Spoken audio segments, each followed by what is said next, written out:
اگر ہماری جغرافیائی سرحد واگا کے اوپر کوئی حملہ کریں تو ہماری کیفیت کیا ہوگی؟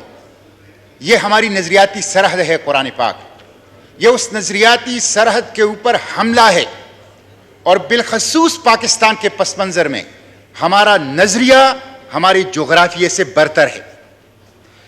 مسٹر اسپیکر، یہ جو کہا جاتا ہے کہ یہ فریڈم آف ایکسپریشن ہے، یہ فریڈم آف ایکسپریشن نہیں ہے، یہ دہشت گردی ہے، ٹیررزم ہے۔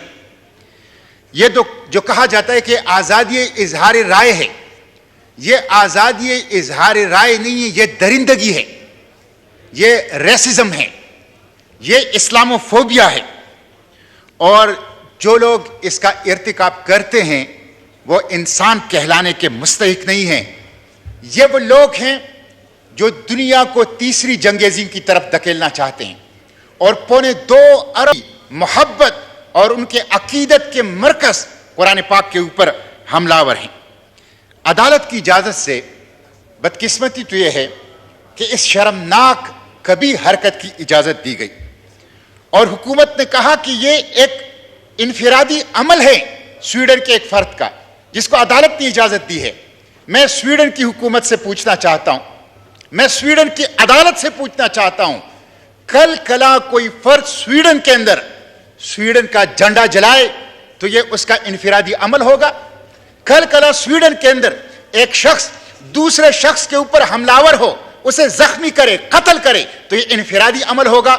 لیکن اگر 2.25 ارب مسلمانوں کے اوپر ایک شخص حملہ آور ہو رہا ہے، ان کے محبت، ان کے عشق، ان کے عقیدت کے مرکز پر حملہ آور ہو رہا ہے، تو اس کو انفرادی عمل قرار دیا جا رہا ہے، جو کہ قابل مذمت ہے۔ مسٹر اسپیکر، یہ اسلاموفوبیا ہے۔ آپ کو پتہ ہے کہ 2017 میں ٹرکش میڈیا نے رپورٹ کیا ہے، صرف 2017 میں یورپ کے اندر 3000 اسلاموفوبیا کے واقعات ہوئے ہیں۔ اس وقت امریکہ، یورپ، انڈیا اور مغرب یہ اسلاموفوبیا کے مرض کے اندر مبتلا ہے۔ مسٹر اسپیکر، یہ اسلاموفوبیا کیا ہے؟ اس کے 4 کمپوننٹ ہیں۔ نمبر 1، قرآن، ان کے نشانے پر قرآن پاک ہے۔ نمبر 2، حرمت رسول، ناموس رسالت، ان کے نشانے پر اللہ کے پیغمبر صلی اللہ علیہ وسلم کی ناموس ہے۔ نمبر 3، عقیدہ ختم نبوت، ان کے نشانے پر عقیدہ ختم نبوت ہے۔ نمبر 4، شاعر اسلام، مسجد، مدرسہ، برقع، یہ شاعر اسلام۔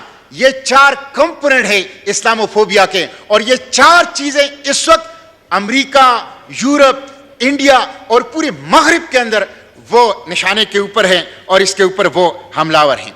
یہاں پہ قرارداد پاس کی جا رہی ہے، اور OIC نے بھی ایک قرارداد پاس کی ہے۔ بدقسمتی تو مسٹر اسپیکر یہ ہے کہ OIC ڈیڈ ہارس ہے، وہ مردہ گھوڑا ہے۔ وہ ایک ٹوتھ لیس ریزولوشن پاس کر دیتا ہے جس میں ریٹورک ہوتا ہے، جس میں ایکشن نہیں ہوتا، جس میں دعوے ہوتے ہیں، بیان ہوتا ہے، بلند بانگ نعرے ہوتے ہیں، لیکن اس میں ایکشن بالکل نظر نہیں آتا۔ اس وقت ریٹورک سے زیادہ ایکشن کی ضرورت ہے، پاکستان کو بھی اور امت مسلمہ کو بھی۔ 60 مسلم ممالک ہیں، 2.25 ارب آبادی ہے، 80 لاکھ ریگولر آرمی ہے، جیو اسٹریٹجک لوکیشن ہے، 70% نیچرل ریسورسز ہیں، پیٹرول کی اور دوسری قدرتی وسائل کا اس کی موجودگی ہے، اور ایک چھوٹا سا ملک سویڈن اٹھتا ہے اور حج کے موقع پر اور عید الاضحیٰ کے موقع پر اعلان کرتا ہے 1 ہفتہ پہلے، اور مسجد کے سامنے ہماری قرآن پاک کو جلاتا ہے۔ کہاں ہیں 60 مسلم ممالک کے حکمران؟ کہاں ہے 80 لاکھ ریگولر آرمی؟ کہاں ہے 2.25 ارب مسلمان؟ کہاں ہے آپ کے وہ 70% نیچرل ریسورسز؟ پیٹرول ہے، ڈیزل ہے، گیس ہے، اور اس کے ساتھ دیگر نیچرل ریسورسز ہیں۔ اس کی وجہ کیا ہے مسٹر اسپیکر؟ اس کی وجہ یہ ہے کہ OIC انجمن غلامان امریکہ بن چکا ہے۔ انجمن غلامان امریکہ امریکی غلاموں کا کلب ہے، جس سے کسی کو خوف نہیں ہے، جس سے کسی کو ڈر نہیں ہے، اس لیے وہ آئے دن ہمارے قرآن پاک کو وہ جلاتے ہیں۔ مسٹر اسپیکر، میں یہاں پہ یہ تجویز کروں گا آپ سے کہ یہاں پہ سویڈن کے سفیر کو کیوں نہیں نکالا گیا؟ پاکستان کے سفیر کو کیوں نہیں بلایا گیا؟ سویڈن کے ساتھ مصنوعات اور تجارت کی بائیکاٹ کا اعلان کیوں نہیں کیا گیا؟ اگر آپ یہ اقدامات نہیں کرتے، عملی اقدامات نہیں کرتے، تو کاغذ کے ٹکڑے ریزولوشن سے کوئی فرق نہیں پڑے گا.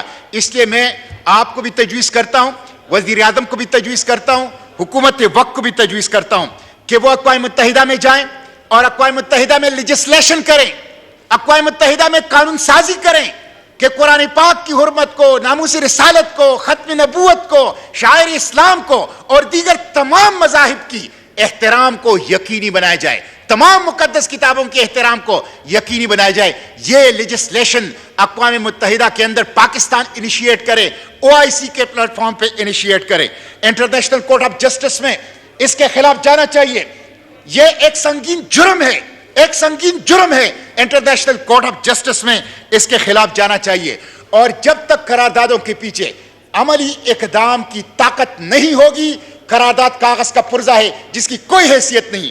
عملی اقدام کیا ہے؟ ڈپلومیٹک. عملی اقدام کیا ہے؟ Financial and trade. عملی اقدام کیا ہے؟ پولیٹیکل.